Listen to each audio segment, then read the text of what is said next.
ሰላም የዴሊ ፎረም ቤተሰቦች፣ አሜሪካና ኢራን የጀመሩት የተኩስ አቁም ስምምነት ለማራዘም እየተነጋገሩ መሆኑን ከፍተኛ የአሜሪካ ባለስልጣን ተናገሩ። አንድ ከፍተኛ የአሜሪካ ባለስልጣን ለሁለት ሳምንት የተቀመጠውን የተኩስ አቁም ለማራዘም ከኢራን ጋር ንግግር እየተደረገ መሆኑን ለቢቢሲ መናገራቸው ተሰምቷል። በአሜሪካና በኢራን መካከል የተደረሰው የተኩስ አቁም ስምምነት የሚያበቃው ሳምንት ረቡዕ ሚያዝያ 14 ነው።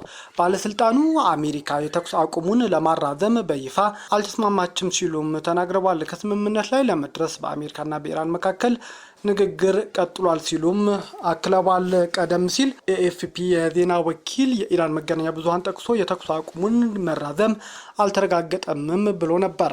ኢራን ከአሜሪካ ጋር መልእክት መለዋወጥ መቀጠሏን ተናገረች። የኢራን የውጭ ጉዳይ ሚኒስቴር ቃል አቀባይ እስማኤል ባጋይ በቴህራን እና በዋሽንግተን መካከል የሚደረገው የመልእክት ልውውጥ በአደራዳሪዋ በፓኪስታን በኩል እንደቀጠለ ነው ሲሉ ተናግረዋል። ባጋይ የኢራን አቋም በቀጠለው ንግግር በግልጽ የተቀመጠና በድጋሚ የተገለጸ ነው ብለዋል። አክለቡም ኢራን ዛሬም ምናልባትም የፓኪስታንን ልኡካን ተቀብላ እንደምታስተናግድ ጠቅሰዋል። ልኡካኑ በኢስላማባድ የተጀመረው የድርድር ቀጣይ ጉዳዮች ላይ ለመነጋገርና በኢራንና በአሜሪካ አቋሞች ላይ ዝርዝር ለመነጋገር እንደሆነም ተጠቅሷል።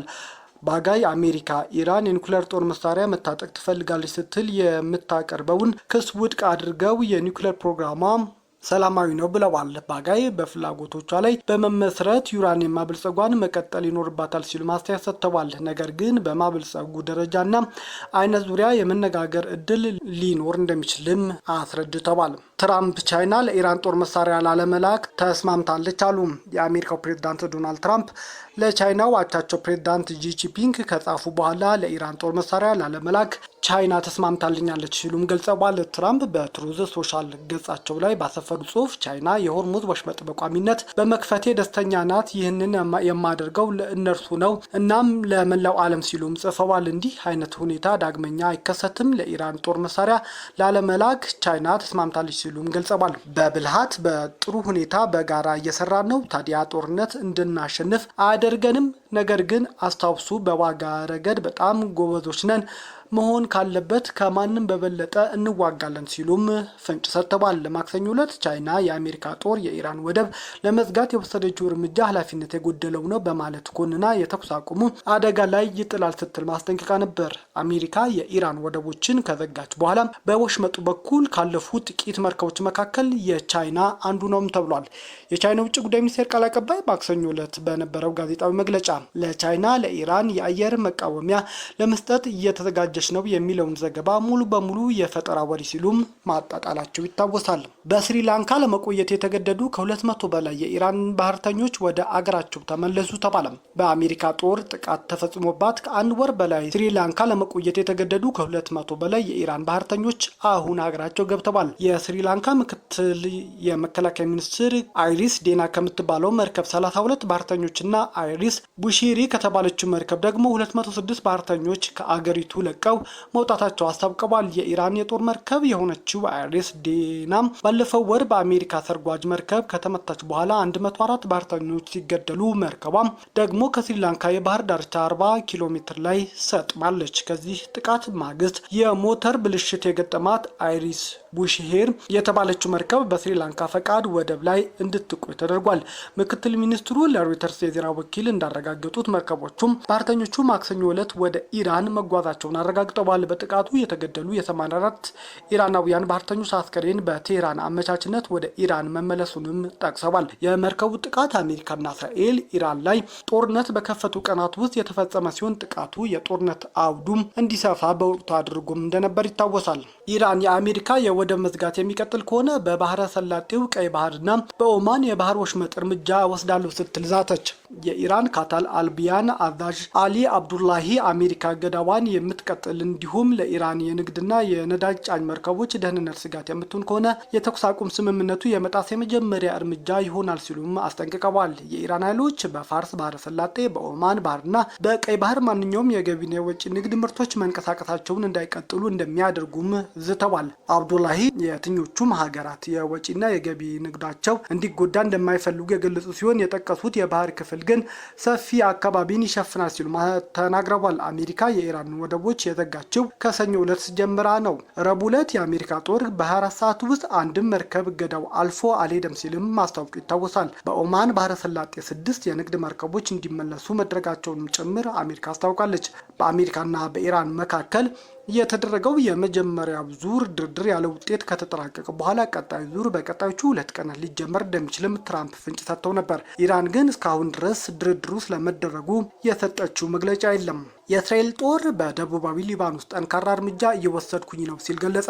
የእስራኤል መከላከያ በደቡባዊ ሊባኖስ የአየር ድብደባ እያካሄደ መሆኑን በመግለጽ ነዋሪዎች አካባቢውን ለቀው ከቀያቸው እንዲወጡ አስጠንቅቋል። ጦሩ በዛሃራኒ ወንዘ ደቡብ አቅጣጫ ከባድ እርምጃ እየወሰደ መሆኑን ገልጾ ነዋሪዎች አካባቢውን ለቀው እንዲወጡም ጠይቋል። በሄዝቦላ አካባቢ የሚገኙ ማንኛውም አካል በተቋማቸው ወይም የውጊያ ተሽከርካሪዎች አካባቢ ሕይወቱን ለአደጋ ያጋልጣል ሲልም የእስራኤል ጦር አስጠንቅቋል። እስራኤልና ሊባኖስ ማክሰኞ ዕለት ከተነጋገሩ በኋላ ወደፊት በሚገለጽ ጊዜና ቦታ በቀጥታ ድርድር ለመጀመር መስማማታቸው እየተሰማ ነው። እስራኤል በበኩሏ በሊባኖስ የሚንቀሳቀስ ሁሉም መንግስታዊ ያልሆኑ የሽብር ቡድኖችን ትጥቅ ማስፈታት እንደምትፈልግ ተናግራለች። ይህ የሄዝቦላ ታጣቂዎችን ለማጥፋት የታለመ እንደሆነም ተሰምቷል።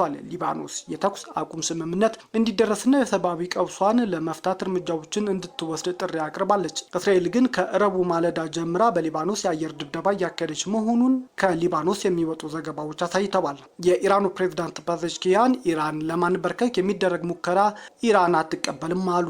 የኢራን ፕሬዝዳንት መሱድ ፔዜሽኪያን አሜሪካና እስራኤል ኢራንን በኃይል ለማንበርከክ የሚያደርጉት ማንኛውም ሙከራ እንደሚከሽፍና ቴህራን እንዲህ አይነት አማራጮችን መቼም እንደማትቀበል ተናግረዋል። ከኢራን የአደጋ ጊዜ አገልግሎት ባለስልጣን ጋር የተነጋገሩት ፕሬዝዳንት ፔዜሽኪያን ቴህራን ጦርነት አሊያም አለመረጋጋት አትፈልግም ብለዋል። በአንጻሩ ኢራን ሁሌም ቢሆን ገንቢ ውይይቶችና ከተለያዩ ሀገራት ጋር የመነጋገር አስፈላጊነት ደጋግማ ገልጻለች ሲሉም ጠቅሰዋል። በአገሪቱ መገናኛ ብዙኃን የተላለፈው የፕሬዝዳንቱ ንግግር ዶናልድ ትራምፕ የአሜሪካና ኢራን ንግግር በሚቀጥሉት 2 ቀናት በፓኪስታን ኢስላማባድ ይጀመራል ካሉ በኋላ የተሰማ የመጀመሪያው መግለጫም ነው ተብሏል። በቅርብ ይጀመራል ስለተባለው ሁለተኛው ዙር ንግግር ቴህራን እስካሁን አስተያየት አልሰጠችም።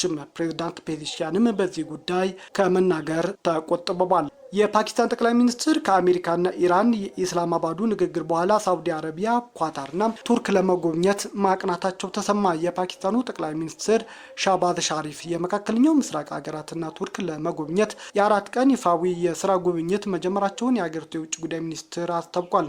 ጠቅላይ ሚኒስትሩ ሳውዲ አረቢያና ኳታር እንደሚጎበኙም ነው የተነገረው። ይህ የጠቅላይ ሚኒስትሩ ጉብኝት የመጣው ኢስላማባድ ሁለተኛ ዙር የአሜሪካና ኢራን የሰላም ንግግር ለማዘጋጀት እየተሰናዳሁ ነው ባለችበት ወቅት ነው። ፕሬዝዳንት ትራምፕ ማክሰኞ ዕለት ለኒውዮርክ ፖስት ጋዜጣ በሚቀጥሉት 2 ቀናት ውስጥ በኢስላማባድ የሆነ ንግግር ይከሰታል ሲሉም ፍንጭ ሰጥተው ነበር። የጠቅላይ ሚኒስትሩ ሻቲፍ የሳውዲ አረቢያና ኳታር ጉብኝት በሁለትዮሽ አውድ እንደሚካሄድ የፓኪስታን የውጭ ጉዳይ ሚኒስትር ገልጿል። ጠቅላይ ሚኒስትሩ በቱርክ በአንታሊያ የዲፕሎማሲ ፎረም የሚሳተፉ ሲሆን ከፎረሙ ጎን ለጎን ከቱርክ ፕሬዝዳንት ረሲፕ ጣይብ ኤርዶጋን እና ከሌሎች መሪዎች ጋር ውይይት እንደሚያደርጉም ይጠበቃል ተብሏል። ዩክሬን ያለምንም ወታደር በሮቦት ብቻ ታግዛ ለመጀመሪያ ጊዜ የሩሲያን ምሽግ ማስለቀቋን ይፋ አደረገች።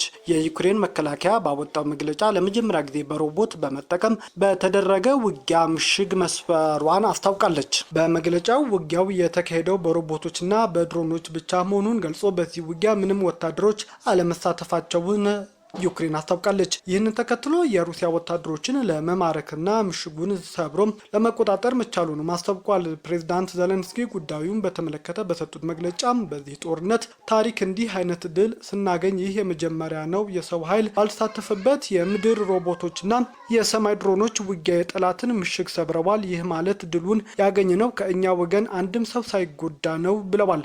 ጨምረውም ባለፉት 3 ወራት ውስጥ የምድር ድሮኖች 22000 ዘመቻዎች ላይ መሳተፋቸውን የጠቀሱት ፕሬዝዳንት ዘለንስኪ ይህም የ22000 ወታደሮችን ህይወት አትርፈናል ሲሉም ተናግረዋል። ቴክኖሎጂ በዓለማችን እጅግ ትልቅ ዋጋ ያለው የሰው ህይወትን እንደሚታደግ ማሳያ ነው በማለት የገለጹት ፕሬዝዳንቱ በአሁኑ ወቅት በጦር ግንባር ላይ ካሰለፏቸው ሮቦቶች መካከል ራቴል፣ ተርሚት፣ አርዳል፣ ሪዝ፣ ፕሮቴክተርና ቮሊ የተሰኙ ድርጅቶች ያመረቷቸው እንደሚገኙበት አስረድተዋል። በማስከተልም የወደፊት ጦርነት አሁን በዩክሬን ምድር ላይ እየታየ ነው ማለታቸው ተሰምቷል። የሱዳን ጦርነት ሶስተኛ ዓመቱን ሊደፍን በተቃረበበት በአሁኑ ወቅት በደቡብ ኮርዶፋን በብሉ ናይል እና በዋይት ናይል ግዛቶች የሚገኙ ንጹሐን ዜጎች እጅግ አሰቃቂ ሁኔታ ውስጥ እንደሚገኙ ተሰማ። በተለይ በደቡብ ኮርዶፋን እና ዲሌንጅ ከተማ ከሚያዝያ 7 2026 ጀምሮ የሱዳን ፈጥኖ ደራሽ ኃይል እና የሱዳን ህዝቦች ነጻ አውጪ ንቅናቄ ሰሜን በከፈቱት የድሮንና የከባድ መሳሪያ ጥቃት ቢያንስ 31 ሰዎች ሲሞቱ 21 ሰዎች ክፉኛ መቁሰላቸው ተገልጿል። በከተማዋ የሚገኙ ሆስፒታሎች የጥቃቱ ኢላማ በመሆናቸው ከፍተኛ ውድመት የደረሰባቸው ሲሆን የሕክምና ባለሙያዎችም በስራ ላይ ያሉ ተገድለዋል። ግጭቱ በሌሎች አካባቢዎችም ተባብሶ የቀጠለ ሲሆን በብሉ ናይል ግዛት ከየካቲት ወር ጀምሮ በተፈጠረው ውጥረት ከ12000 በላይ ሰዎች ወደ ግዛቲቱ ዋና ከተማ አልዳማዚን ተፈናቅለዋል። በተጨማሪም 5000 የሚጠጉ ዜጎች ወደ ኢትዮጵያ ድንበር ሸሽተው መሄዳቸውን አገልግሎቱ ጠቅሷል። በከፍተኛ ችግር ላይ እንደሚገኙም ጠቁሟል። በሌላ በኩል በዋይት ናይል ግዛት መጋቢት 11ና ሚያዝያ 2 በተፈጸመ የድሮን ጥቃት ትምህርት ቤቶችና ሆስፒታሎች ኢላማ የተደረጉ ሲሆን 9 ተማሪዎች እንዲሁም የሕክምና ባለሙያዎች ጨምሮ በርካታ ንጹሐን ህይወታቸው አጥተዋል። በአካባቢው ህይወት ለማትረፍ የሚንቀሳቀሱ የነፍስ አድን ሰራተኞችና የሰብአዊ መብት ተሟጋቾች ላይ እስራትና ማሰቃየት ጨምሮ ስልታዊ ጥቃቶች የተፈጸመባቸው መሆኑን ሁኔታዎች እጅግ አሳሳቢ አድርጎታልም ተብሏል። ከፍተኛ የዋጋ ንረትና የሰብአዊ እርዳታ እጥረት ቀውስን ያባባሰው ሲሆን አብዛኛው የሱዳን ህዝብ በቀን አንድ ጊዜ ብቻ ለመመገብ መገደዱን ሪፖርት እያሳዩ ነው። በዚህ ጦርነት መካከል ኢትዮጵያ የሄሚቲን በመደገፍ ጦርነቱ ላይ በቀጥታ እየተሳተፈች መሆኑን በተደጋጋሚ የሚወጡ የምርመራ ዘገባዎች እያሳዩ ነው። ቤተሰቦቻችን ዜናዎቻችን ከወደዳችሁት ላይክ አድርጉም፣ አዲስ የሆናችሁ ቤተሰቦች ደግሞ ሰብስክራይብ አድርጉም፣ ለሌሎች ተደራሽ እንድንሆንም ሼር አድርጉም። ሰናይ ጊዜ